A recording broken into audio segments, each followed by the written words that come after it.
Nous sommes le 3 août 2023.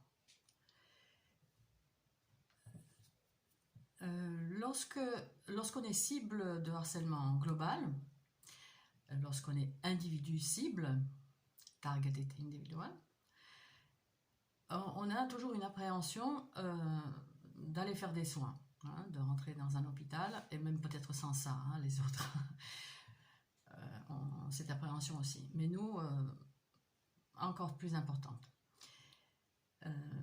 Il est vrai que les dernières interventions, notamment une grosse intervention dentaire, c'est super bien passé, pas de souci, voilà. Mais voilà, il y a d'autres interventions qui sont peut-être un peu, enfin, il y a peut-être un petit quelque chose. Voilà. Pourquoi on a ce souci? Parce que on se dit qu'on peut être implanté, etc., pucé. Je pense notamment à une cible franco-russe, Jeanne Evgenia Adams, pour ceux qui parlent le russe, qui en parle très bien. Voilà.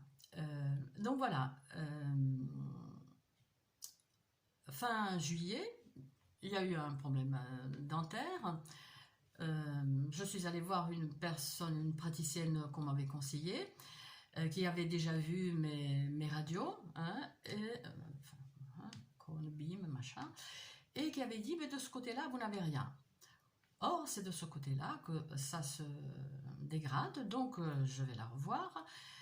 Un soin est fait, un soin qui est censé que la gencive, faire se resserrer la gencive autour de la dent. Ce n'est pas du tout le cas. La dent commence à bouger littéralement toute entière, et il y a une inflammation au niveau de la dent, de la racine. Voilà. Donc bon, je tiens une semaine, je ne peux pas manger, j'ai mal, j'arrive pas à juguler cette inflammation. C'est un peu surprenant parce que normalement une inflammation, c'est j'ai ce qu'il faut, c'est pas pour la première fois. Normalement, j'arrive à arrêter ça. Donc voilà, je tiens donc une semaine et je me décide le 1er août, donc 2 jours, c'est les vacances partout, donc je me décide d'aller dans un centre de soins dentaires. Bon, la salle est pleine, mais ça va vite. Les gens sont appelés les uns après les autres par les jeunes praticiens en herbe. Et au bout d'un moment, nous restions à peu près, je sais pas, 3, 4.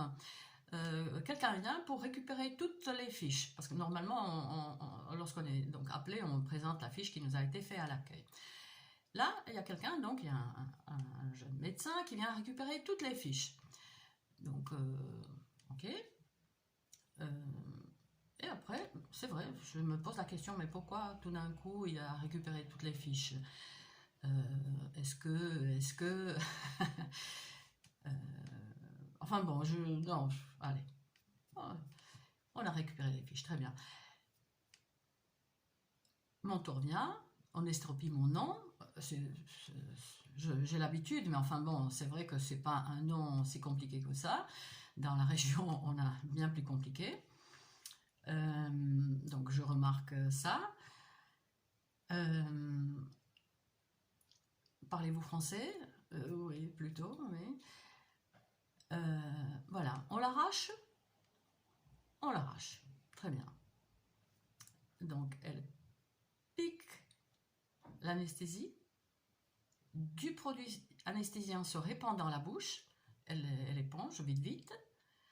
Et tout de suite après, c'est-à-dire elle pique, elle éponge, et paf, tout de suite après, elle n'attend pas que l'anesthésie prenne, elle tire sur la dent, elle arrache probablement, j'ai pas trop vu, la douleur est vive, elle arrache la couronne probablement. Et donc voilà, je ne sens pas du tout l'anesthésie, je ne sens pas du tout l'engourdissement, retenez le mot, j'y reviendrai. Et je lui demande de rajouter de l'anesthésie. Ah, vous avez mal? Si ça ne se voyait pas sur mon visage. Bon, elle repique du produit produit anesthésiant se répand une deuxième fois dans ma bouche.